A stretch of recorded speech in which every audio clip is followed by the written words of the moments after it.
of District 82 and welcome to the Pathways training for February. And it is a pleasure to have you all here on a Friday evening to learn more about Toastmasters and Pathways.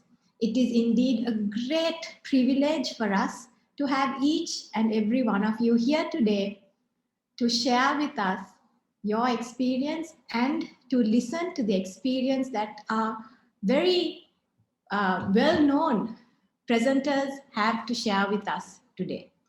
So before we go into the program, let me first share with you some resources. Pathways, the new educational track of Toastmasters, something new to all of us, especially with a lot of new members and new clubs coming into our district. So here are a few supporting materials. So Pathways competencies by path, we have the paths and the core competencies. All the links will be also shared with you in the chat.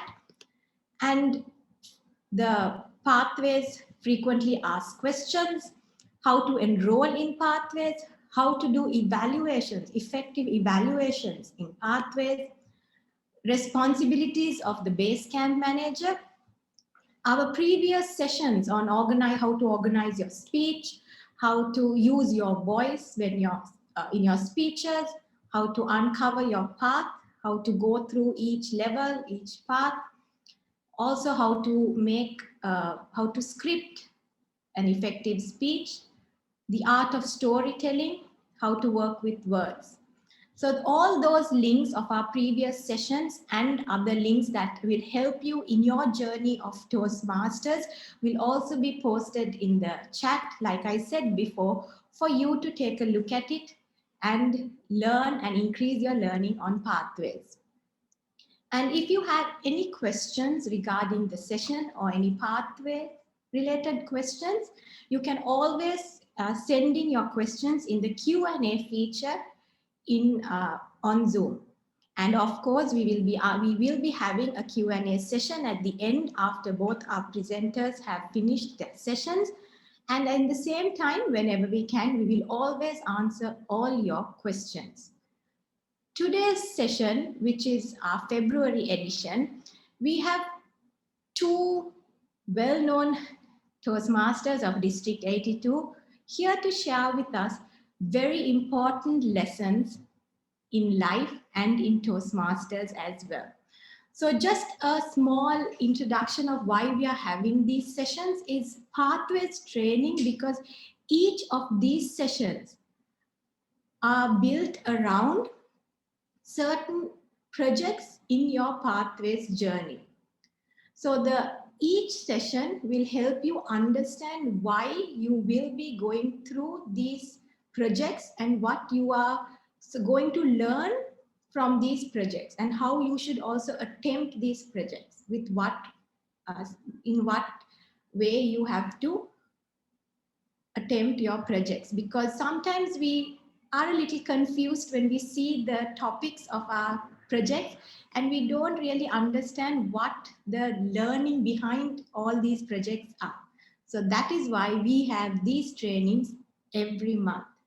So today we have two special presentations, one about active listening and one about how to help you improve your presentations and your presentation skills to make it impactful and to make it effective.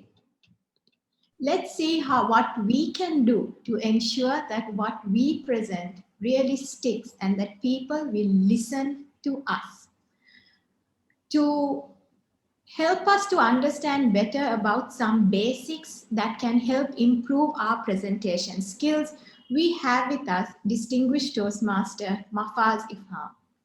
Mafaz is the co-founder of Show and Tell, an agency focused on presentation-based communication since 2015. Mafaz has worked on over 200 plus presentations for clients in Sri Lanka, USA, and UK, helping them create and deliver more impactful presentations. A distinguished Toastmaster, Mafaz has been in the Toastmasters movement for 8 years and is currently the PR manager of District 82. Distinguished Toastmaster Mafaz, the screen is yours. Yeah, thank you very much, distinguished Toastmaster Lasni. It's nice to speak to Lasni as distinguished Toastmaster for the first time.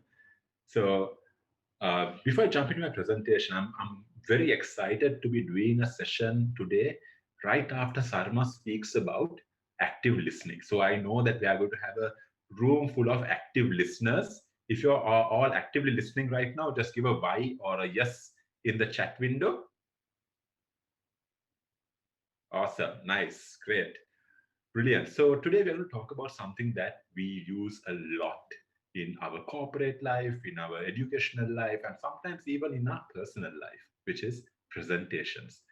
Now, presentations, the before I jump into my slides and before I talk about the content, do you know what is one of the worst feelings that a speaker or a presenter feels when they're on stage? Some of you all might think that it is forgetting your lines. For some of you all might think it's running out of time. No, the worst thing that a person can feel is feeling irrelevant. Because when you are standing on stage trying to communicate your message, your content to the audience, and you start seeing that audience not being active listeners, they start pulling their phones out and checking their messages and notifications. They start checking their Android and Huawei phones or Apple watches. They also start, their eyes just glaze over, and you start seeing some of them daydreaming or even falling asleep. And that moment, when you start seeing your audience losing interest in your content, in your speech, or in your presentation, at that moment, you feel the confidence leaving you. And that, my friends, is the worst feeling that anyone can have. And that is why when we are using PowerPoint presentations or any presentations to support our content, we are taking an advantage. We are trying to get an extra help to hold our audience's attention. So this is what I want to talk to you all today and share some knowledge, some advice that I have learned and I have practiced over the last 10 or 12 years, and which now I use in my profession as a professional presentation designer. So let me quickly jump into my presentation. Now, I hope all of you can see that. Okay, right, great. So in every presentation, we want to hold our audience attention. That is the key fundamental goal of a presentation. And very often, one thing that we as presenters forget, and when we start seeing our audience falling asleep or losing interest, what we do is we blame the audience. We tell ourselves they didn't want to be there. They were not interested. They have already made their decision.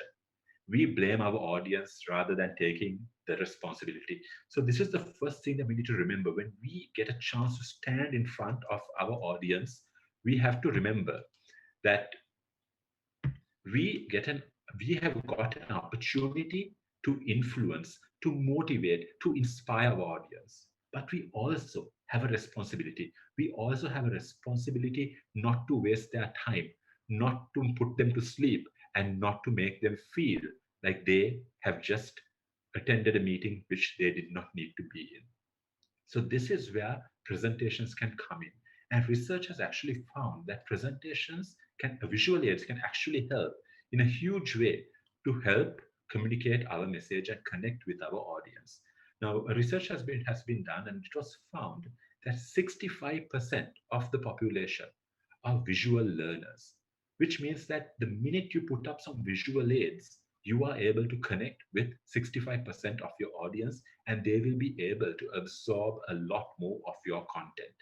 Now, this statistic is the reason why presentations are so impactful, but also why presentations have a terrible reputation of being something that ruins meetings.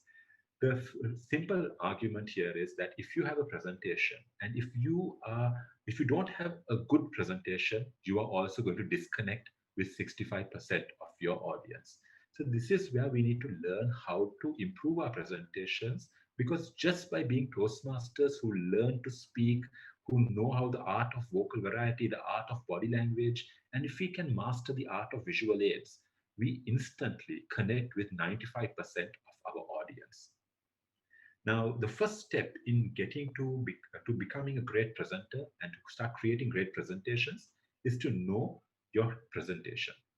Now, just like in a speech, you have different objectives, right? You have general objectives. There are few objectives: humorous, informative, persuasive, inspirational.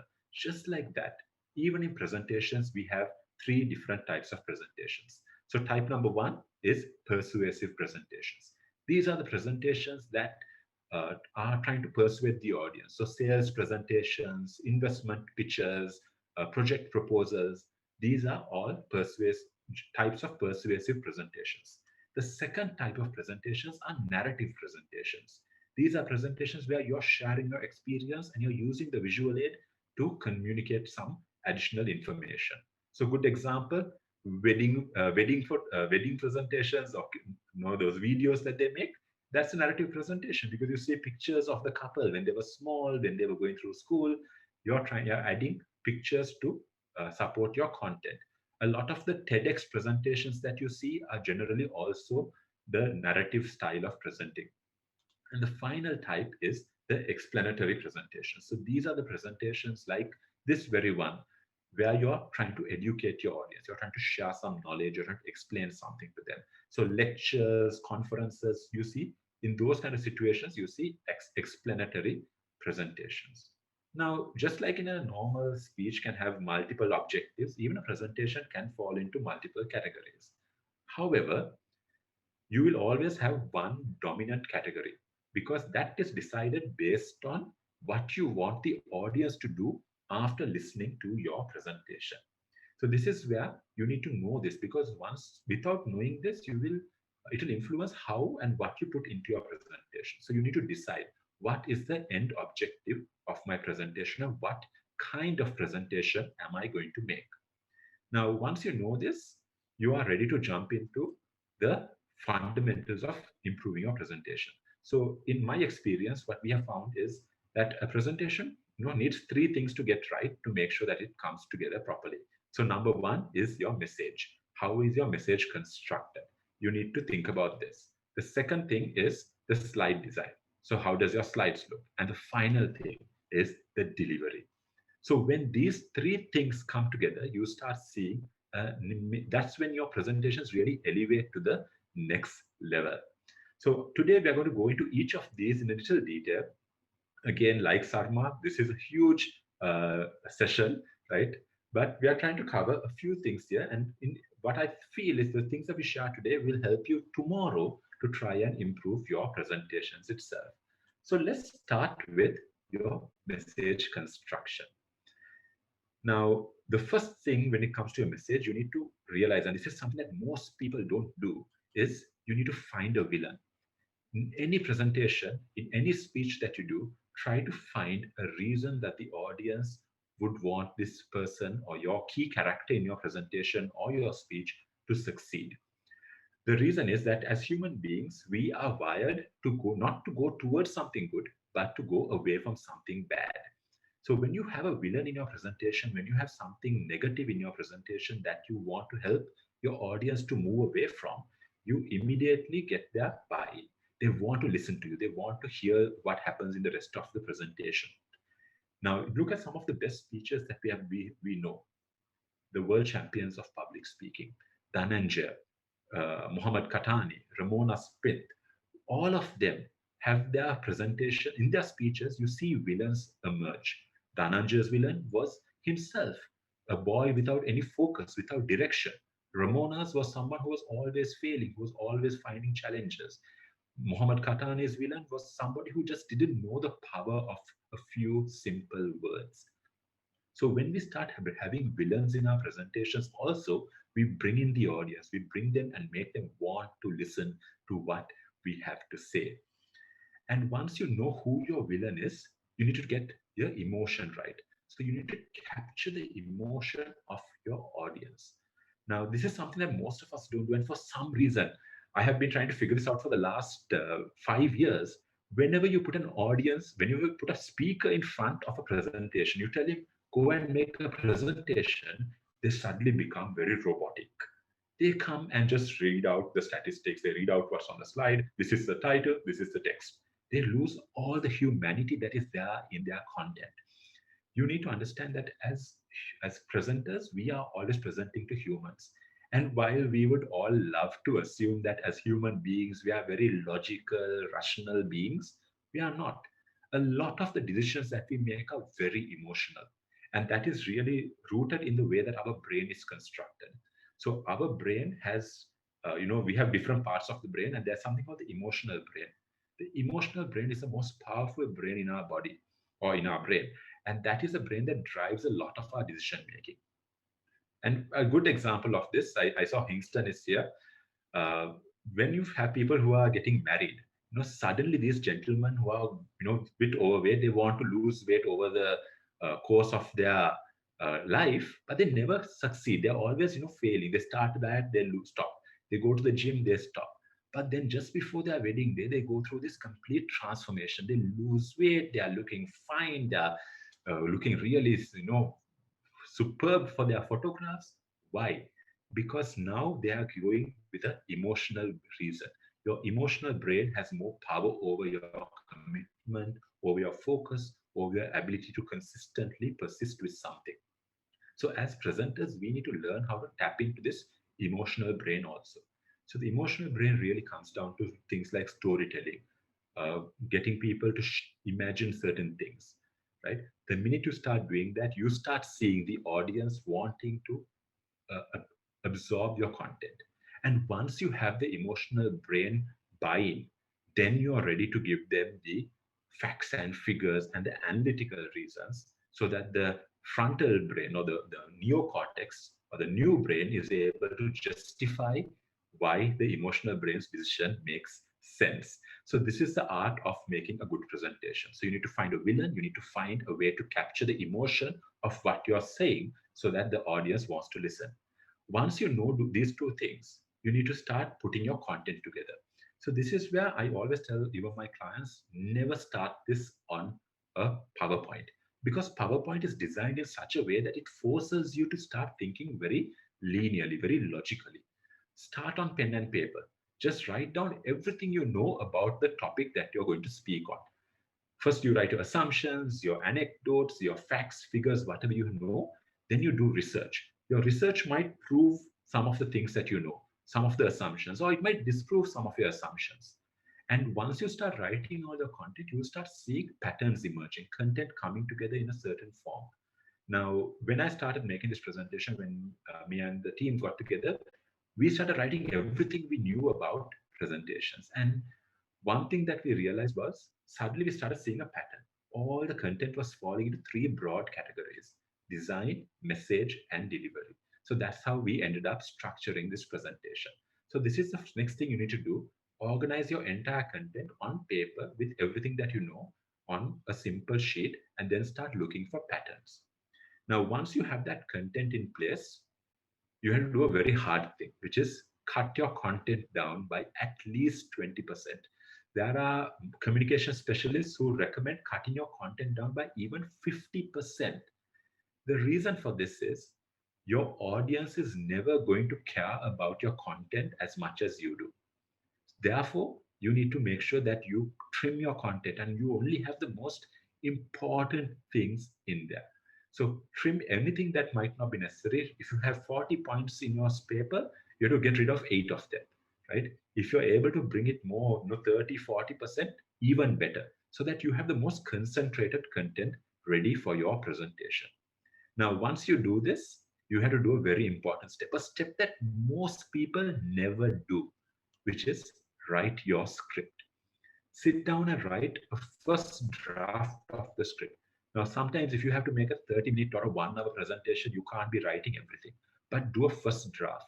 Because when you do your script, that will really help to get your content in order, to decide what needs to be included, what can be dropped out, right? What are you going to put on your slide and what are you going to say, right? So your script is something that you must have, and this is something that a lot of presenters never do, right?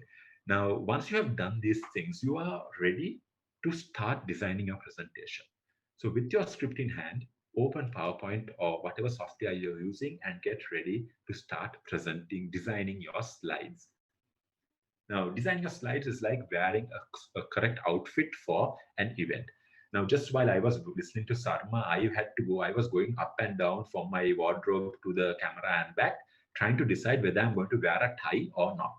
Because that makes a difference. I don't want to come here and then look odd, right? So just like that, when you go to a presentation and you don't have your slides designed nicely, it just makes a negative impression. No matter how good your content is, the impression that the audience gets can be slightly tainted. So it's always important that you pay attention to your design. Now, mind you, a good design doesn't make up for bad content, but good content can make up for mediocre design, right? So don't worry too much about getting your design perfect, but we need to get some minor details or certain fundamentals correct. So what are these fundamentals? First of all, remember that when you design a presentation, you're designing it for your audience. A lot of us, because we are lazy, we don't want to practice, we don't want to rehearse, what do? We go and put all the text that we have to say on the slide. And then suddenly you come on the stage and the audience is now looking at your slide and reading while you're doing this narration on the side. Remember, when you come for a presentation, when you're invited for a presentation, your audience has come to listen to you, not to look at your slides. So use your slides as a visual aid. Don't make it the star of your presentation. So always design for your audience. Don't put all your text there. Don't use it as a way of remembering what you have to do. Make it so that your audience can quickly look at the slide, get the gist of what you have put there, and then start listening to you again. Now, once you start designing your slide, there are a few things we need to make sure we get right. Number one is be consistent. Once when you start your presentation, first decide what are the fonts I'm going to use, what are the font sizes I'm going to use, what are the colors I'm going to use, what kind of images am I going to use. So for example, you see in this entire presentation we have always used this black and white vintage type of images. That's to maintain consistency, right? So try and make sure that you're consistent throughout your presentation so that it shows attention to detail, it shows that you care about your presentation. The second thing that most of us don't do is think about alignment.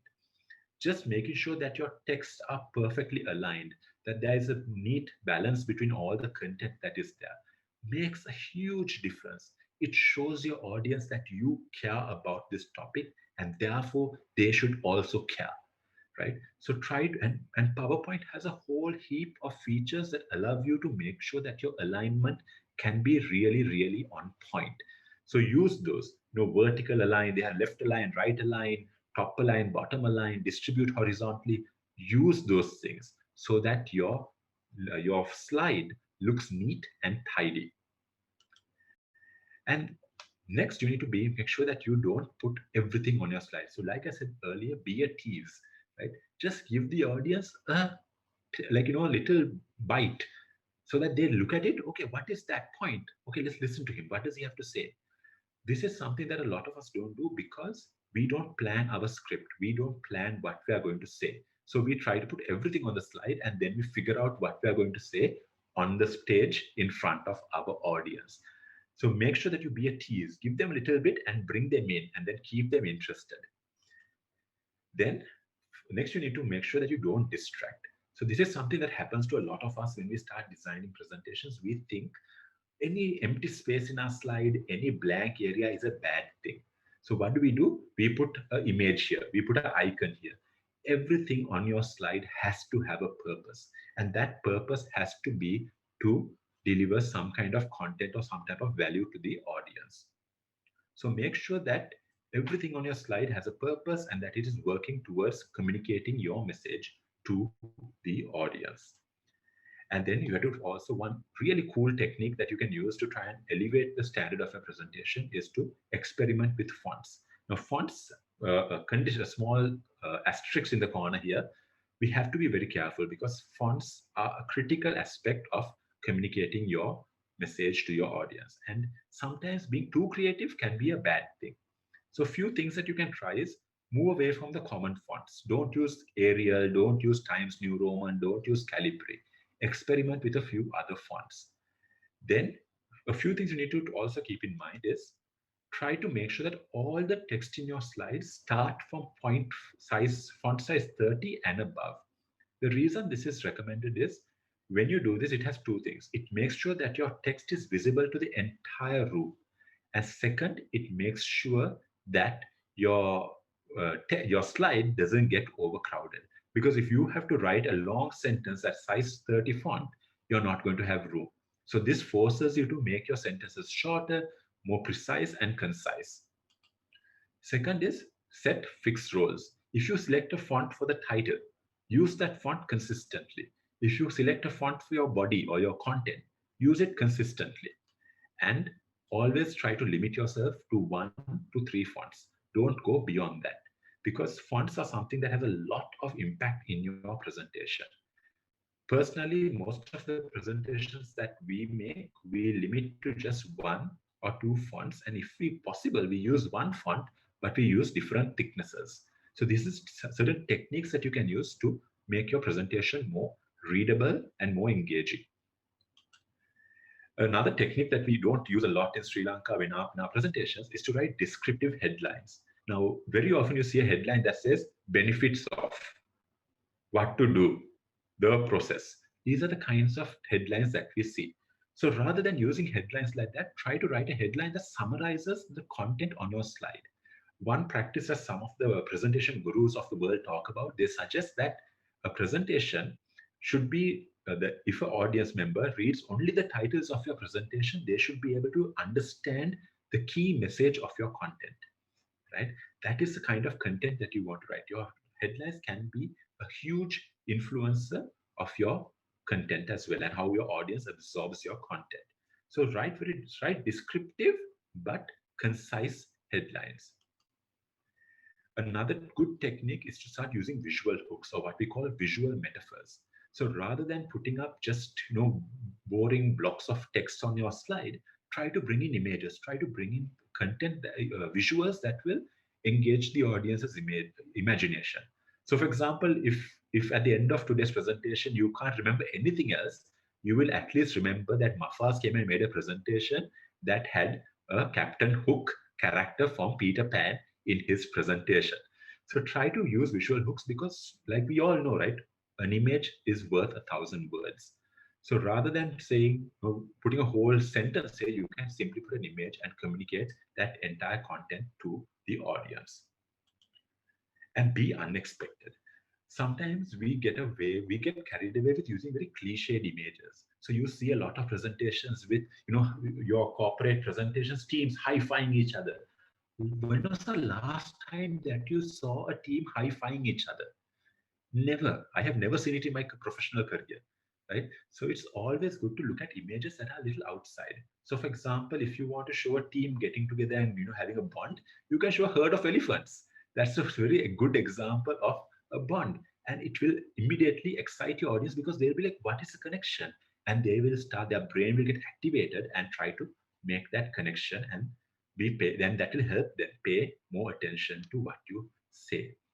So, friends, these are some of the basic fundamentals that we can start improving in our presentations.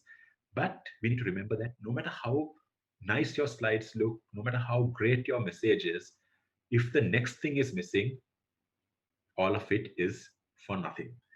We want, when we come to a presentation, like I said earlier, we don't come to look at the slides, we don't come to look at the content, we come to listen to the presenter. We want the presenter to add value to us. So this is where the delivery comes in. Now, I know for a fact that the PQD team has already organized keynotes on vocal variety, body language, storytelling. So go onto the D82 YouTube page, watch those, learn from those. What I'm going to talk about are a few things that we can do on our presentations itself. So the first thing and the most important thing whenever you're making a presentation is start with a smile. Because the minute you come on in front of an audience and you smile, you become a human being to them. You are no longer just some mouthpiece that is coming to tell them something and go away. So smile, give them a big smile and get them to feel that human connection. Also, when you smile, your body calms down, right? So you become a lot more relaxed and you become a lot more effective as a presenter. The next thing is get comfortable with your technology. Nowadays, we are doing a lot of Zoom sessions, we are doing a lot of online meetings. We need to learn to speak to the camera. We need to learn to, how to share the screen, how to work without our notes, right? So we need to plan all of these things. Get very comfortable. Don't, if you don't know if your mic is working, log in early, check if your mic is working. If not, use a headset, use a Bluetooth headset, something so that your audience doesn't come there and find that the technology has failed you, right? So this is something that we have to be very, very conscious about. The next thing is never read to the audience. This is a habit that we have formed from our days in college where we come in front of our lecture panel, the slides come on the screen, and we stand there and we read everything that is on the screen. We read to the lecturers, right? That is the worst thing that you can do because your audience is in front of you. You turn your back and speak to your presentation or your slide or your projector, that has no value, right? So never read to the audience. Put a few lines on the slide and then explain, bring value to the content so that they have a reason to keep listening to you. Also, avoid rambling. So this is something that we are very famous for because we love to talk. And once we start, we keep on going and going and going. Now, I used to suffer from this when I was in marketing, when I was in sales, because you would go for a meeting and you would start presenting to an audience, and that's about, say, 7 or 8 people. One person's face will, just be like that, like as if he's completely confused. The minute you see that face, you think to yourself, oh my God, this guy is not getting it. I need to now explain this over and over again until he gets it. But what happens in that process is you have now assumed that he hasn't understood and you're trying to over explain to him, and in the process you manage to confuse all the others. So trust your content, say what you have to say, and then move on. And finally, make them laugh. This is one of the most valuable tips I've ever learned in making a presentation. If you can get your audience, whether it's a board of directors, whether it's international investors, if you can make them see humor, feel a human connection to your presentation, and one good way is to make them laugh, they immediately start paying attention. This is something, and this is backed by science. When we are happy, when we laugh, our brain, basically all the learning centers of our brains get activated, and then for the next 20 to 30 minutes we are able to absorb a lot more content, right? So when you get, I'm not talking about coming on stage and being a stand-up comic and trying to put all these jokes and things, no, right? You start with just getting some some simple humorous story or some anecdote that will make the audience feel like they can relate to you and they can appreciate what you're saying. So with these simple steps, you're going to be able to take your presentation delivery along with the skills that you learn in Toastmasters will help you take it to the next level. So friends, to just summarize, when we want to make a really good presentation, we need to get these three things right. Our message construction has to be on point. Our slide designs has to show that we care about our content, we care about our message, and that we care about our audience. Therefore, we have looked into our design and we want to make sure that our design complements and supports our content. And finally, we want our delivery to show the passion that we have for our subject. With these, if you can get these three things right, I can guarantee you that your presentations will just go to the next level. So when I started, when we started Show and Tell, we had a simple mission. We wanted to end boring presentations. So I hope all of y'all will use what we learned today and join us on this journey of ending boring presentations. So thank you very much, Lasni and the PQD team. If you have any questions or want any more information, please reach out to me. My phone number and email are here. You can always contact me at any time, and I'll be happy to help you elevate the standards of your presentations. Lasni, back to you. Thank you very much, distinguished Toastmaster Mafaz, and it's question time. Let's see if we have all been active listeners to learn how to be impactful presenters. Right. So in the beginning, distinguished Toastmaster Mafaz spoke about 3 types of presentations. So if anyone remembers the 3 types of presentations, Go ahead, put it in the chat, and let's see if we've been active listeners. There were three. I made it easier, so I said three types of presentations. At the same time, if anyone has any questions that you want to ask DTM Mafaz or Distinguished Toastmaster Sarma, or any other kinds of pathways related questions, please do post them in the Q&A session, and we are here to the Q&A feature when we are here to answer all of those. So for the Q&A session, I would like to invite Toastmaster Kasun Ilangaratna, the president of Birchisa Toastmasters Club. He is, let's say, pathways guru. You know, any pathways question you ask him and he will know exactly what to say. So Toastmaster Kasun, welcome to the Q&A session as well. So till questions come, we actually have one question already, and it is for, okay, DTM Mafaz. So shall we answer it live? Okay, so our first question is to DTM Mafaz. Please give few examples for descriptive headlines. Yeah, so a simple example is, for let's say we are listing out the benefits of implementing something or change, organizing an event. So rather than just saying the benefits of organizing this event, you can write instead 60% higher member retention by implementing this event, right? So you're very simply putting the end message you want audience to take by your points in the description, right? So it's difficult to kind of give you examples without context, but just think about what is it that you want the audience to take away from the points that you have on your slide, and then write that as a caption. Hope that answers your question, Rushani. Okay, thank you very much, DTM Mafaz. Our next question is, we did ask during registration for you to post any questions that you had. And one of the questions that we had is, I would like to ask this question from Distinguished Toastmaster Sarma. We had a few questions about club culture, how certain members, when they are moving from one club to another, and they find differences in club culture, and they somehow they have this this thought that whatever is happening in one club should always be in the next club. It has to be the same. So can you just share some of your thoughts about this? Yeah, thank you. My personal opinion, being a club member for 3 clubs and being a district was a district officer for many years, I have visited over 200 clubs for the past 3 years. So each club has their own culture. It need not to be the same thing. What we follow should be followed from the other side. For example, so Colombo Toastmaster Club has a culture of always starting with the national anthem. So Pinnacle Advanced Toastmasters Club doesn't have that culture.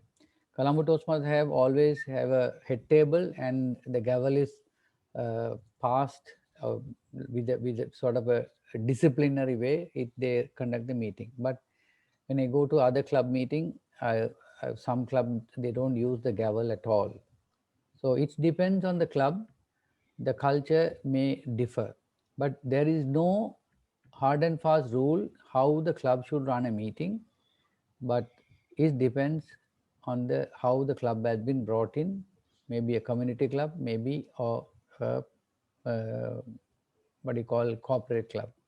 So each club has its own culture. There is no defined or definite protocol in the club meeting, but generally TI expect to have more leadership roles and to give more speeches, because people are here to learn and bring up their confidence level through leadership and by public speaking.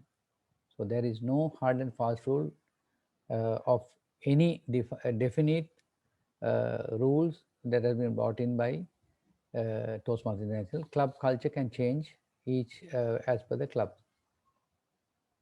Thank you very much, DTM Sarma. Next, I would like to ask this question from Toastmaster Kasum. There's a question that we have got is that Toastmasters is now allowing us to add another pathway. The question is, can we do both simultaneously? And I would also like to add this free path question to you as well, Toastmaster Kasum. So just tell us a little bit about this free path that everyone is somewhat confused about as well, and also about doing the path simultaneously. So Toastmasters allows you to do not just two, but even more than two paths simultaneously. You can do if you like. But if you're doing, for example, if you're doing the icebreaker speech in both paths at the same time, you can't do it on one day and use that for credit in both your paths. You need to do it on one day, take it as credit for one path, do the same or a different icebreaker speech, preferably at a different club meeting on a different day, and use that as credit for your second path day. So that's the answer to the first question you asked, I believe Toastmaster asked me. The second one, with regard to the free pathway.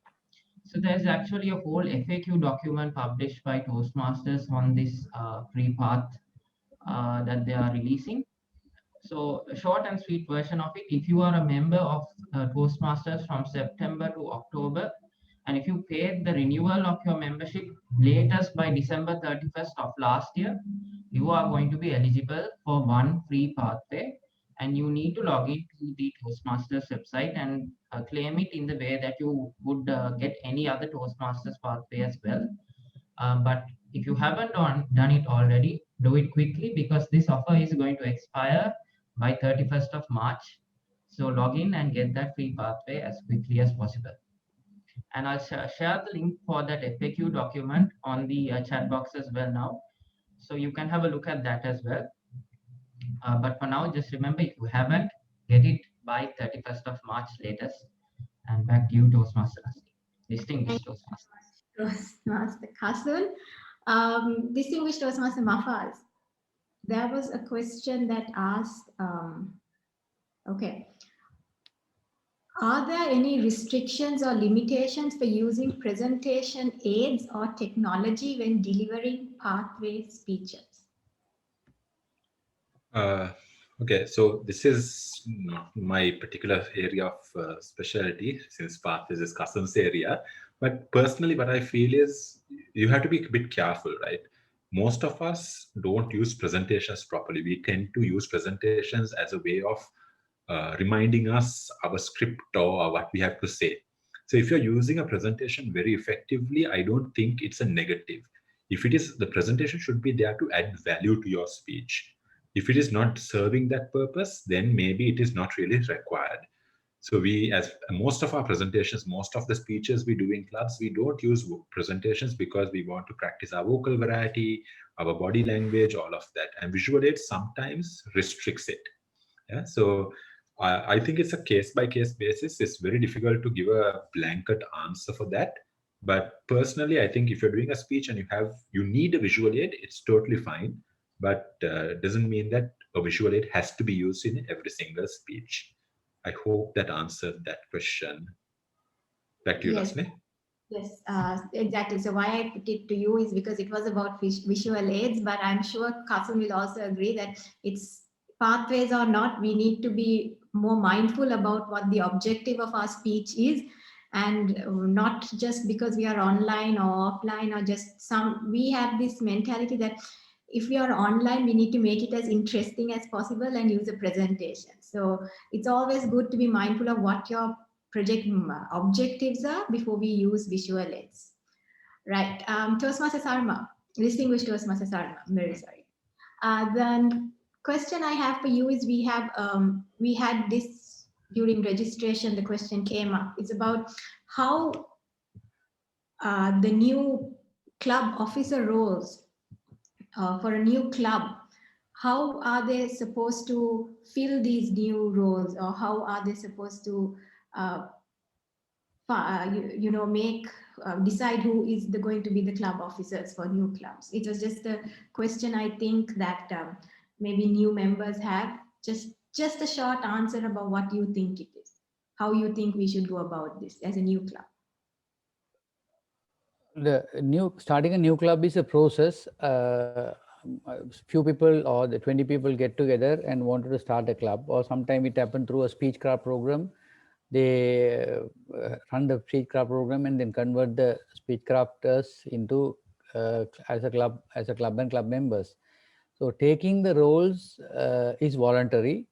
You also can make a request. If I want to be a VP membership or VP education, or want to be a VP president of the club, you can make a request.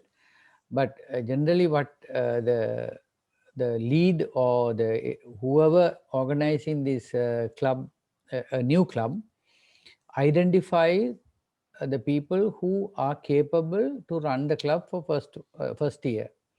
So that is how it happens, where the senior members who are responsible, who are promoting the club, identify the members who are really active and who can stay for 1 year and make sure they run the club effectively, or even with a long-term plan. So they identify the members and they recommend and also to suggest the new club members to so and so to take up the club. If not, if you really wanted you to become an exco member, most welcome, and you can make a request. So if it is more than 2 or 3 people applies, and if you all more than one person is eligible, of course you have to go for a voting. It's a democratic process. Simply through the voting process, the particular exco role will be selected, and there is no person can deny a person's application unless otherwise he is not a member or not a good standing member. So everybody is allowed and capable, and also can apply to become the exco member. Thank you very much, distinguished Toastmaster Sarma. Toastmaster Kasun, there is a question that says, what is the role of meeting roles in pathways? So meeting roles are required for credit in certain projects, and there is requirement for a few meeting roles to be completed every time you are applying for your level 3 completion as well. So as you go through your projects in pathways, when you start reading the project objectives, the project descriptions, you'll find that there are certain projects that mandate doing a certain role. For example, there is the active listening project that specifically states uh, be a table topics master and employ active listening for the table topic speakers of that day. So like that, you'll find certain other pathways projects as well as you go through your path, as you go through the different levels, where you can do certain meeting roles and you can use them for credit inside pathways as well. But aside from that, even if we leave out the entire pathways learning experience, doing meeting roles is always going to be beneficial for you as a Toastmaster, as a speaker, as a leader, to develop your communication and leadership skills, because they are all going to give you very valuable experiences each and every day that you decide to do those roles. I hope that answers that question. There are a few resources that could help with regards to that question, which I will post in the chat box as well. Back to you, DTM, lastly. Okay, thank you very much, Toastmaster Kasun. Right. So, distinguished Toastmaster Mafaz. Okay, Yes, so right. So there are so many questions, as you can see in this Q&A session. But if we just take a look at it in general, right? So what they are mostly asking is how do we show the audience that we are more confident when we are doing a presentation? And I believe that distinguished Toastmaster Mafaz explained it in his presentation, where it said we should smile, we should not ramble, things like that. Even if we are nervous, we have to show us, fake it till you make it, right? But just in regard to this question, if you could add a little bit more insight into this, and also if there are any limitations when we are doing educational presentations. Yeah, so I think on that question from Shanta Abesingha, the point on the responding to Q&As or to the audience, this is a very challenging thing, right? Because when you're handling a Q&A, you have to learn, you need to be a master of your subject. You need to know your content really well so that you can speak to the audience and speak, add value to them. So if you don't know your content, it's going to be hard to be confident. So first, be very comfortable with your content. The second thing is you have to learn to think on your feet. Do table topics at your club meetings. Learn to think fast. Learn to think, understand the question being asked, process it, and then give an answer. Those are the skills that we learn through Toastmasters, right? We learn to think on our feet. We learn to understand and comprehend faster, and we learn to put our answers together in a clear and concise manner more effectively. So it's an ongoing process. There is no hard and fast rule. Here are tricks to get there. You have to, it's through practice. But most importantly, you need to be a master of your content. On the second question, with regards to any limitations or any recommendations for technical or educational presentations. Now, technical and educational presentations are both very kind of explanatory, right? So you need to add a lot of value to what your audience is saying, what your audience is receiving, and what your slide is putting on screen. So one thing that we have to be careful about is don't let, just because it's a technical presentation or just because it's a educational presentation doesn't mean you can avoid things like finding the way to make the content more effective, make the audience a reason to want to listen to you, right? So that is where the villain and the emotion come in. It's about thinking about, why does the audience care about this? So you need to try and find that, really think about it and come up with it so that you can bring it into your content also. So, I mean, educational presentations and technical presentations are a whole different ball game, right? What we spoke about today is mostly persuasive and narrative presentations, but maybe, someday in the future, we can organize a separate session on educational and technical presentations. A good one, I would suggest go and watch Mohammed Katani's speech, his world champion speech. He talks about how scientists, because of the way they communicate, have been the reason that global warming has not become an issue to the world that it needs to be. I think one more question last thing I just saw, I just want to talk about, just address this. Again, finding a villain in a technical presentation is a little challenging, but you have to find a reason why your audience should care about this topic. If you can't find that, they are not going to pay attention, right? That is where the villain is. It's about giving them a reason to pay attention, right? So I hope I've answered all the questions. If you want a further discussion, please reach out to me and I'll be happy to have a long chat with you all and discuss the pros and cons of technical presentations. I did see distinguished Toastmaster Mafaz that someone had asked for your information. So if you could also share it in the chat so that everyone can, bother you a little bit more in the future. But of course, distinguished Toastmaster Mafaz is always there to help you master your presentations. And thank you, distinguished Toastmaster Mafaz, for being here. Before I go ahead with the next question for distinguished Toastmaster Sarma. There was a question, distinguished Toastmaster Sarma, about evaluations and evaluators, about whether it's okay for evaluators to tell someone to repeat their speeches. And if you could share some light on that. I think most speakers, experienced or not, there's a tendency to become a little offended if an evaluator tells you, to repeat your speech. So if you can just share a light on that. Yeah, this is one of the very, very good question, because many times we had experience in home club. What happens is that when the always senior member says never whitewash evaluation. And also recently in a club opposite the advanced club, I got a very bad comment by the grammarian. So once I finished the evaluation, I said, all in all, the speech was very good. So they said that it's wrong to talk about good area and bad area, and finally you said all in all is your presentation or your speech was very good. That I learned very recently in the advanced club. But if you really want to, if the person is not as per the objective of this thing, of course you can suggest for the repeat the speech, but it is up to the member to repeat it. There is no rule. Toastmaster says that even the evaluator say to repeat the speech, that he or she should not, she should repeat the speech. Not necessary. But what happens is, it is a lifelong learning. Toastmaster is a journey for life.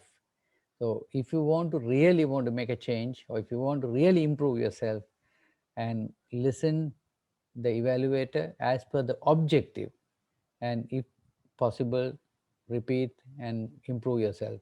But even if the evaluator tells you that to repeat, but it is not necessary to repeat as per Toastmasters International. Thank you. Thank you, distinguished Toastmaster Sarma. So we have one last question for Toastmaster Kasun, and then we will move on to hear from our PQD. In previous traditional educational program, members could do up to 2 projects of the CC manual outside of the home club, with after informing the VPD, of course. In Pathways, is there a similar guideline? If so, where is it described? It was Lasni. So, firstly, this information that the person who asked the question has given is correct. In the CC manual, there was such a limitation. In Pathways, there is no such limitation described anywhere. And what this means theoretically is that you can do your entire pathway in another club other than your home club. But having said that, it's always recommended that you support your home club by doing speeches and evaluating other speeches in your home club, and support your home club to grow as well. And I hope that answers the question, and back to you, Toastmaster Lasni. Thank you, Toastmaster Kasun. And of course, we have our very distinguished Toastmaster Hingston and distinguished Toastmaster Shriyanti Salgado answering questions by typing out the answer. Before we end the session, let me invite our Program Quality Director of District 82, distinguished Toastmaster Shriyanti Salgado, just to share a few thoughts for today. Thank you, Toastmaster Lasni. Well, today has been another engaging session with distinguished Toastmaster Sharma Mahalingam and distinguished Toastmaster Mafaz. These programs will continue every first Friday, and I think what we're trying to do is try and give you as much information as possible. So this is why in the questionnaires we ask in Q&A, or when you're applying, ask as many questions as possible, and we will try to answer them. Or otherwise, reach out to us. Don't wait for a first Friday. You don't have to do that. I'm sure all our phone numbers, contact numbers, whether it's me, Hingston, Kasun, by now you should easily be able to get our phone numbers. Just in case you don't have it already, please ask us and we will get back to you as soon as possible. And if there are problems like you've applied for the pathway and it does not reflect in your educational session, please write to us direct and we'll see what can be done about it. You yourself can write to TI, but if you're not too sure, just write to us and then inform us.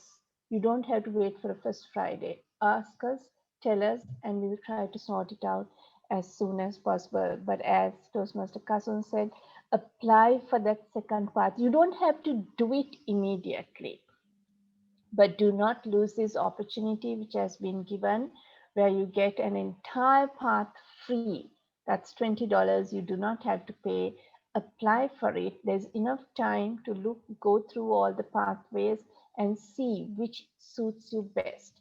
Apply for it, and let's all hope that we can see each and every one of you next first Friday in March. We will continue the same program with different personalities. Those of you who were there for every meeting would have seen that we have brought in several different personalities who we thought is the best for each of these programs. So we will continue in March April, May, hopefully in June as well. Over to you, Lasni.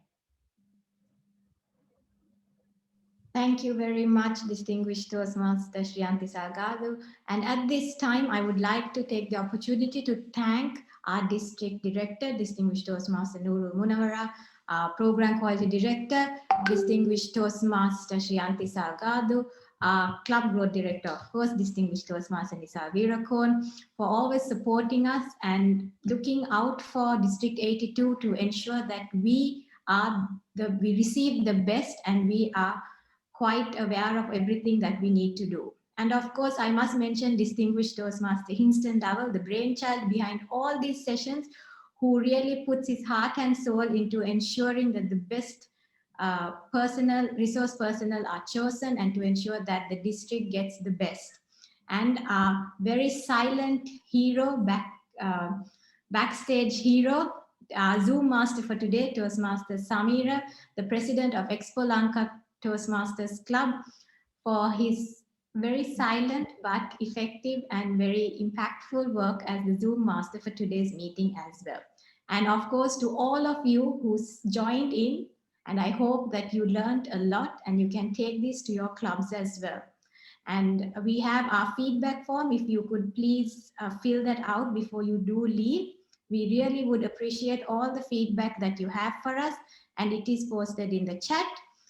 Thank you and good night.